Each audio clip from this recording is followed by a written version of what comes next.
Hello and welcome to Synopsis. I am Krishna. This is lecture for the Hindu and Indian Express in 5 minutes. आज date है 5th of May 2020। तो आज के लिए हम newspaper देखेंगे। दोनों न्यूज़पेपर्स में क्या क्या न्यूज़ है। उससे पहले हम ये देखते हैं कि एक न्यू सेक्शन ऐड किया है। That is very crucial. देखने में आपको फालतू लगता है बट ये ट्रैश यूपीएससी फैक्ट्स जो आपको अननेसेसरी पढ़ने होते हैं, व्हाट नॉट टू डू, इसको हिंदी में कहते हैं कचरा। यूपीएससी के जो कचरा फैक्ट्स आप रटते रहते हो तो वो मैं आपको सारे पढ़ाऊंगा ताकि आपको पता रहे कि ये फालतू चीज़ें नहीं पढ़नी होती हैं। देन उसके बाद डेफिनेटली हमारा प्रीलिम्स करंट अफेयर्स जो भी है, प्रीलिम्स कंटेम्प्रेरी इश्यूज़ जो लगातार न्यूज़ में रहते हैं। देन मेंस एग्जामिनेशन रिलेटेड, जैसे अभी रिसेंटली नैम समिट हुई है। So this is part of this special course the Hindu and Indian Express in 5 minutes. और ये आपको इसकी डिटेल्स यहाँ मिल जाएगी। जो लास्ट ईयर का सब्सक्रिप्शन है that was valid from pre to pre, और न्यू अभी नेक्स्ट ईयर से we have change some fee structure. Monthly plan भी we have introduce PT. It is not free, no more socialism at synopsis. सो पहला कचरा fact जो आप रटते हो अननेसेसरी वो होता है इस टाइप की न्यूज़, जो इस टाइप के डेज रटते हो। नॉन यूपीएससी एग्जाम के लिए हो सकता है काम का हो बट यूपीएससी के लिए absolutely not important. World press freedom day 3rd May को मनाया गया। इसको वर्ल्ड प्रेस डे भी कहते हैं, यूएन ऑर्गेनाइज करता है। आई डोंट थिंक इसको आपको मेंस आंसर राइटिंग में भी कुछ लिख दोगे तो कुछ एज मिल जाएगा। लोग ये अननेसेसरी फैक्ट्स ऐसे रटते हैं ना कि मेंस के लिए फॉर्डर फैक्ट आ जाएंगे, जरूरी नहीं है ना। बहुत अच्छे अच्छे फॉर्डर्स अवेलेबल है मार्केट में, बुक्स में, स्टैंडर्ड रिसोर्सेज में। ये कचरा नहीं पढ़ना होता है। Then world press freedom conference, इस टाइप की फंगस कॉन्फ्रेंस नहीं पढ़नी होती है, नीदरलैंड में होने वाली है। पढ़ना है पढ़ लो, आपकी मर्जी। देन इस टाइप की कुछ चीज़ें, ऐसी कुछ चीज़ें कोई ना कोई बनाता रहता है। इनकी रिसर्च दैनिक जागरण और हिंदुस्तान टाइम्स में पब्लिश होती रहती है। एक बायो सेंसर है ई-कोव सेंस, मतलब ई मतलब ई कुछ इलेक्ट्रॉनिक होगा, कोविड सेंसर। तो ये सेलेवा में आपका डिटेक्ट करेगा कि मतलब है कि नहीं है। तो ये यूपीएससी इतना गिरा हुआ एग्जाम अभी भी नहीं हुआ है, कितना भी गिर जाए कि ये फालतू चीज़ें पूछ ले। Then there is something COVID toe and chilblains. अब ये कोविड टो, सर्दियों में क्या होता है आपने देखा होगा, आपके पैर लाल हो जाते हैं, अंगूठे उंगलियां रेड हो जाती हैं, तो उसको हम कहते हैं chilblains. Chilblains are itchy red patches जिनमें खुजली उजली होती है। यूपीएससी ये पूछेगा क्या, मतलब कहाँ खुजली होती है, ऐसे होता है, मतलब कहते ही खुजली भाई हो गएगा, ठीक है। और ये कोविड टो क्या है, मतलब कोविड की वजह से लोगों में इस टाइप के रेड रेड निशान पड़ रहे हैं। देन ये देखने में थोड़ा स्टैंडर्ड सा फैक्ट लगता है बट कतई बकवास फैक्ट है, एब्सोल्युटली। यूवी ब्लास्टर, अभी तक हम क्या केमिकल मेथड से वो करते थे डिसइंफेक्शन, अब डीआरडीओ ने डेवलप कर दिया। डीआरडीओ के पास और कोई काम फिलहाल तो है नहीं शायद, तो ये यही काम कर रहे हैं। मिसाइल तो बनाना बंद कर दिया इन्होंने, बाहर से खरीद रहे हैं, ठीक है। तो यूज़फुल फॉर हाईटेक सरफेस, ये तो वैसे भी आप सोच के लिख दोगे ना कि जहाँ पे केमिकल मेथड नहीं यूज़ हो रहे हैं तो कुछ ऐसा यूज़ किया जा सकता है। और आपसे अगर साइंस एंड टेक में पूछे क्वेश्चन, क्या क्वेश्चन पूछेगा इससे कि can UV blaster be use for this, तो साइंस एंड टेक में ऑलरेडी आई हैव टोल्ड कि you have to make all of the above correct. Technology से आप सब कुछ कर सकते हो, तो इसीलिए ये भी एक कचरा फैक्ट हो जाता है, ठीक है। अब इस टाइप की चीज़ आप लार्ज फ्लो एरिया में डालो, छोटे में डालो, उससे कोई फ़र्क नहीं पड़ता। देन किन्हीं भाई साहब ने माइक्रोवेव स्टरलाइज़र बनाया है, इसका नाम इन्होंने अतुल्य रख दिया। और इसके पीछे अभी बिल्कुल आपको कोचिंग वाले टेस्ट सीरीज़ में और मंथली करंट अफेयर्स और पीटी जो भी होंगे सब में बिल्कुल रटा मारेंगे। कॉस्ट इफेक्टिव सॉल्यूशन है, कोरोना वायरस को डिसइंटीग्रेट करना है, माइक्रोवेव में डाल के गर्म करते हैं, कर लो। तो आइडिया ये है ये फैक्ट्स बताने का। बता इसलिए रहा हूँ कि आपको ये चीज़ें, इस टाइप की चीज़ें आपको लगातार पता चलेंगी। आपको ध्यान रखना है कि क्या कचरा है क्या नहीं है। Not everything under the sun is in the syllabus of UPSC. इतना भी बकवास एग्जाम अभी भी नहीं हुआ है, कितना भी लेवल डिग्रेड हो गया हो या हो जाए, कभी कभार इनमें से एक क्वेश्चन पूछ ले, इसका मतलब ये नहीं कि आप उसके पीछे भाग जाओ, ठीक है। 100 में से जरूरी नहीं कि 100 में से आप 54 मार्क्स लाके अगर सेलेक्ट नहीं हो सकते तो 99 में से भी आप 54 मार्क्स लाके सेम सेलेक्ट हो, सेम चीज़ कर सकते हो, ठीक है। अगर ऐसे 2 क्वेश्चन भी पूछ लेते हैं, इससे ज़्यादा नहीं पूछेगा। उनके पीछे आपको कितने, इस वाले में मैंने आपको कितने फैक्ट पढ़ा दिया, आप भी देख सकते हो 7-8। तो ऐसे रोज़ 8-10 फैक्ट्स आते हैं, कभी टाइम्स ऑफ इंडिया में, कभी पीआरएस में, कभी पीआईबी में, कभी कहीं।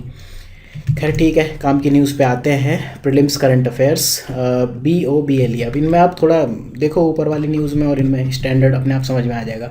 BOB मतलब बे ऑफ बंगाल, बंगाल की खाड़ी, और BLE मतलब बाउंड्री लेयर एक्सपेरिमेंट। तो इसमें क्या करेंगे, ओशियन में एक्सपेरिमेंट किया जाएगा। तो आपको accurate prediction of monsoon, tropical cyclones, उष्णकटिबंधीय चक्रवात और अदर वेदर रिलेटेड फोरकास्ट के लिए जॉइंट इंडो ब्रिटिश प्रोजेक्ट है। इंडिया से मिनिस्ट्री ऑफ अर्थ साइंसेज को फंड करेगी। जो भी इस तरह के एक्सपेरिमेंट्स होते हैं, अभी हम लोग पीटी में और 2020 में एक लेक्चर रिलीज़ करेंगे मिनिस्ट्रीज़ के ऊपर, नेचर ऑफ मिनिस्ट्रीज़ क्या है, तो वहाँ पे आपको अपने आप आइडिया लग जाएगा कि इस तरह के प्रोजेक्ट के लिए पैसा कौन देता है। ऑल्दो ठीक है, यहाँ पे आप इसको रट सकते हो। और ब्रिटेन की कोई रिसर्च बॉडी नॉट इम्पॉर्टेंट, जब ये लोग जॉइंट इंडिया ब्रिटिश प्रोजेक्ट है तो कोई ना कोई वहाँ से पैसा दे ही रहा होगा। देन एक न्यू टाइप का मार्केट आने वाला है, online market, that is Bharat market. तो ये भारत मार्केट क्या होगा, ई कॉमर्स पोर्टल होगा जहाँ पर नेशन वाइड एटलीस्ट इनका टारगेट है कि 95% से ज़्यादा दुकानदार हम जोड़ पाएँ अपने साथ। ठीक है, तो ये नेशन वाइड इनका पार्टिसिपेशन होगा। और ट्रेडर्स बॉडी बहुत सारी हैं, तो उनमें से एक CAIT कैट है, confederation of all India traders, ये हैं, ये इसे बिल्कुल लॉन्च करने के लिए तैयार बैठी है। आज हम लॉन्च करते हैं, कल लॉन्च करते हैं। तो इसमें क्या होगा, डिफरेंस क्या है बाकी जो भी आपके इस तरह के प्लेटफॉर्म है लाइक अमेज़न और फ्लिपकार्ट, यहाँ पे खुद ट्रेडर्स ही शेयर होल्डर होंगे। फाइन, जो भी पोर्टल है एक्सक्लूसिवली अगर आपकी दुकान है तो आप ही मैनेज करोगे, ना कि आप सपोज़ ओला क्या करता है, ओला या उबर क्या करते हैं, आपने एक कार खरीदी तो आप ओला को 20-25% दोगे, ठीक है, और बाकी 75% आप रखो। अमेज़न फ्लिपकार्ट क्या करता है, आपने फ़ोन बेचा तो 20% इनको दे दोगे, बाकी अपने पास रखोगे। तो ऐसा कुछ नहीं है, कोई कमीशन इनको नहीं दोगे। तो इन दैट वे ये भारत मार्केट एक यूज़फुल चीज़ हो सकती है। Then Cauvery water management authority CWMA, ये अभी तक एक इंडिपेंडेंट बॉडी थी, अब इसको मिनिस्ट्री ऑफ जल शक्ति के एडमिनिस्ट्रेटिव कंट्रोल में ले आए। तो लोगों ने हाई तौबा मचाना शुरू कर दी कि अब बिल्कुल सेंटर के कंट्रोल में सब कुछ आ गया। लोगों को याद रखना चाहिए बाकी 8 इंटर स्टेट रिवर बोर्ड्स भी इसी मिनिस्ट्री के अंडर है।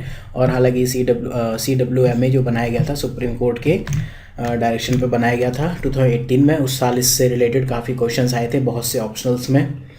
आई डोंट रिमेंबर एग्जैक्टली कि मेंस में GS में पूछा था कि नहीं। देन कंटेम्प्रेरी इश्यूज़ FCI से रिलेटेड, देखो FCI अभी तक तो हमेशा बुरे रीजंस की वजह से न्यूज़ में रहता था। इसका नाम ही लोगों ने रखा हुआ था फूड करप्शन ऑफ इंडिया, ठीक है, रॉन्ग रीजंस लाइक रेट कि चूहे खा गए, सड़ गया, तो लोग कहते थे ह्यूमन रेट पैदा हुआ है FCI में। तो अब फिलहाल पहली बार कई सालों में FCI पॉजिटिव रीज़न की वजह से न्यूज़ में है। In the middle of pandemic FCI आपका एक की दिखाता है हंगर और स्टारवेशन के लिए। तो FCI के बारे में डिटेल में तो हम मेंस इन 300 में पढ़ेंगे, FCI क्या है, FCI रिफॉर्म्स क्या है, शांता कुमार कमेटी के रिकमेंडेशंस क्या हैं। बट फिलहाल प्री लाइक जो फैक्ट्स हैं वो यहाँ देखते हैं। ये एक स्टैट्यूटरी बॉडी है। क्यों स्टैट्यूटरी है, क्योंकि इसको एक एक्ट से बनाया गया था, FCI एक्ट इसका नाम है 1964 में, और ये एक PSU है, सार्वजनिक क्षेत्र का उपक्रम है। ये department of food and public distribution इसमें है, मिनिस्ट्री ऑफ कंज्यूमर अफेयर्स इस वाली में आता है। देन इसको स्पेशली तब इस्टेब्लिश किया गया था जब 1960s में बिल्कुल major shortage of food grains हो गई थी, स्पेशली गेहूं की। तो उस टाइम पे इसे इस्टेब्लिश किया गया था और इसका काम है कि ये खरीदे, बेचे, स्टोर करे, इधर उधर ले जाए, डिस्ट्रीब्यूट करे फूड और उससे रिलेटेड जो भी स्टफ्स। अब इसके रिस्ट्रक्चरिंग के लिए एक कमेटी बनाई गई थी, Shanta Kumar committee for restructuring of FCI। NITI Aayog ने MSP और FCI के ऊपर काफ़ी लंबी एक रिपोर्ट पब्लिश की थी 2016-17 में, तो उस साल न्यूज़ में थी, मेंस में क्वेश्चन भी पूछा था। तो उसको भी हम पढ़ेंगे कि उस कमेटी की, इस कमेटी की और नीति आयोग की इंपॉर्टेंट चीज़ें क्या है, तो उसको हम कवर करेंगे मेंस इन 300 टॉपिक्स में। देन फिलहाल MSP क्या होता है, ये भी अभी न्यूज़ में है। आर्टिकल लिख लिख के लोग परेशान है कि MSP नहीं मिल रहा है, ये नहीं हो रहा है। MSP मतलब मिनिमम एग्रीकल्चर प्रोडक्ट प्राइस, ये गवर्नमेंट ऑफ इंडिया सेट करती है डायरेक्टली परचेज़ करने के लिए फार्मर से, सीधे सीधे परचेज़ करती है कि अगर आपका मार्केट में कोई और नहीं खरीद रहा है तो आप हमारे पास आओ, हम आपका सामान ले लेंगे। सपोज़ मार्केट में वीट की कॉस्ट 40 रुपये kg है और MSP गवर्नमेंट ने 50 रुपये kg है, तो आपको मार्केट में बेचने की जरूरत नहीं है, आप हमारे पास आओ, हम आपको सामान खरीद लेंगे, प्रोवाइडेड कि आप एक मिनिमम क्वालिटी एश्योर करते हो। जैसे कॉटन में मॉइस्चर फिक्स है कि मॉइस्चर 4 to 12% होना चाहिए, इससे ज़्यादा हुआ तो फिर हम नहीं लेंगे। ऐसे हर एक में कुछ ना कुछ आपको क्वालिटी स्टैंडर्ड्स मीट करने पड़ेंगे। तो ये MSP होती है। MSP को जो लागू किया जाता है वो CACP की रिकमेंडेशन पे बताया जाता है, commission for agriculture cost and price. तो व्हाट इज़ CACP हम यहाँ नीचे पढ़ेंगे इसके बारे में डिटेल में। तो डिपार्टमेंट ऑफ एग्रीकल्चर जब CACP आपका रिकमेंड कर देता है, उसके बाद ये जो एग्री मिनिस्ट्री में department of agriculture and corporation है वो डिक्लेयर करता है। टाइम बिंग 23 क्रॉप्स के लिए है और ये जो एक इशू होता है सोइंग सीजन के पहले ही करता है। बट जस्ट इतना टाइम नहीं देता है कि लोगों को डिसीजन, इन्फॉर्म डिसीजन नहीं ले पाते लोग। सपोज़ मुझे 4 मई को या मई के फर्स्ट वीक में कोई एक फसल का वो होता है, क्या बोलते हैं, आप बोते हो, सोइंग सीजन है, और आप जस्ट कर रहे हो अप्रैल के लास्ट वीक में, ठीक है। मार्च अप्रैल में, हाँ, तो इतना टाइम ही नहीं मिला लोगों को कि डिसीजन ले पाए। तो आइडियली इसके लिए जो रिकमेंडेशन दी है नीति आयोग ने या शांता कुमार ने, उन्होंने कहा एटलीस्ट 2-3 मंथ एडवांस में दो लोगों को इन्फॉर्म करो ताकि इन्फॉर्मेशन मिल पाए। मोस्टली 10% ही एमएसपी का जो कवरेज है वो है in terms of awareness. M क्या है एमएसपी का? गारंटीड प्राइस देना है, एश्योर्ड मार्केट प्रोवाइड करना है फार्मर्स को, प्राइस फ्लक्चुएशन और मार्केट के जो इम्परफेक्शंस हैं, बाजार की खामियां, उससे इनको बचाना भी है। देन दूसरी चीज़ क्या है कि आप किसानों को एनकरेज करोगे हायर इन्वेस्टमेंट के लिए और न्यू फार्मिंग प्रैक्टिसेस अपनाने के लिए।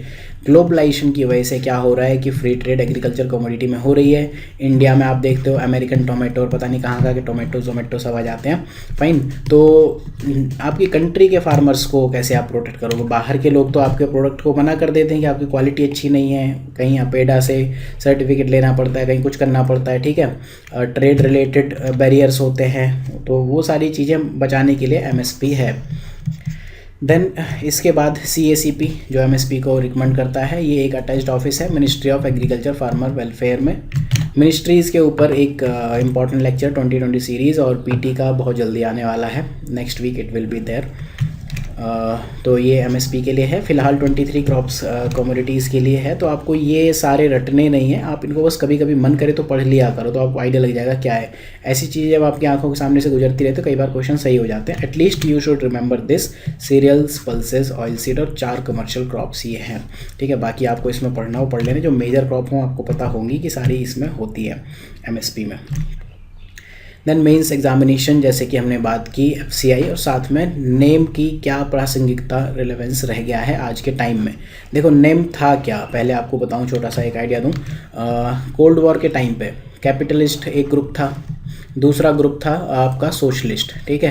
Capitalist group was led by USA, ठीक है। सोशलिस्ट ग्रुप ये थे कि मतलब प्रिंसिपल ऑफ प्राइवेट प्रॉपर्टी, ये कहते थे कि कोई प्राइवेट प्रॉपर्टी का प्रिंसिपल नहीं होना चाहिए, ठीक है, जो हम लोग लगातार बात करते हैं। ये कहते हैं कि अगर कोई कमाता है तो उसको 1000 रुपये मिलनी चाहिए, कोई कम कमाता है तो उसको 1 रुपये मिलनी चाहिए। मतलब रियल में ये आपका मेरिटोक्रेसी के चलता है। Equality of meritocracy is capitalism, ठीक है। Equality of nothing is socialism. ये क्या कहता है, अगर इस बंदे ने 1000 कमाए तो इसको भी 100 रुपये दो, बाकी जिन्होंने नहीं कमाए इनको भी 100 रुपये दो। तो इस तरह का कॉन्सेप्ट है, इसमें बहुत से एक्सट्रीम पॉइंट ऑफ व्यूज़ भी हैं। तो नॉन अलाइनमेंट मूवमेंट क्या कहता था, जब कोल्ड वॉर चल रहा था, USA और रशिया, बिल्कुल वर्ल्ड वॉर 3 लग रहा था कि हो ही जाएगा, तो इंडिया, स्पेशली पंडित नेहरू, उनके टाइम पर ये कुछ कंट्रीज़ ने डिसाइड किया कि हम ना इनसे अलाइन होंगे ना हम इनसे अलाइन होंगे, उसको हम कहेंगे नॉन अलाइनमेंट मूवमेंट। तो ये NAM second largest global platform है यूनाइटेड नेशंस के बाद, 120 से ज़्यादा मेंबर्स हैं। और अब देखो क्वेश्चन ये आता है कि NAM क्या रेलेवेंट है अभी भी इस चीज़ को, हालांकि वर्ल्ड हिस्ट्री और मेन स्टैंडर्ड टॉपिक में कवर करेंगे, ऐसे टॉपिक में भी NAM जैसी चीज़ें कवर करनी चाहिए, बट ठीक है, 2-3 बार क्वेश्चन पूछ चुका है ऐसे में भी, रिसेंटली आई थिंक 2017 में भी पूछा था, एग्जैक्टली शायद यही क्वेश्चन पूछा था। तो NAM क्या कहता है, इसका जो रीज़न था, कोल्ड वॉर ख़त्म हुआ, USSR कोलैप्स हो गया, तो इसका रीज़न जो था, वेरी रीज़न, वो ख़त्म हो गया, ठीक है। तो अब ये आप क्यों अननेसेसरी इसको ढो रहे हो, तो ये आपको दिखता भी है। PM मनमोहन सिंह ने 2013 में शायद इसकी मीटिंग अटेंड नहीं की थी। देन PM मोदी ने 2014 के बाद से NAM की कोई मीटिंग अटेंड नहीं की है। सो NAM पे ये क्वेश्चन हम देखेंगे। So that's all for the day. Please remember, ये जो ट्रैश फैक्ट्स हैं ये आपको इग्नोर करने हैं, बट ठीक है, पढ़ लो, पता चल जाए कि ये चीज़ें फालतू हैं। सो थैंक यू फॉर वॉचिंग। ये ट्रैश फैक्ट इंक्लूड करने हो तो आप कमेंट सेक्शन में बता सकते हो, हालांकि मैं इंक्लूड तो करूँगा ही। So thank you for watching, have a good day.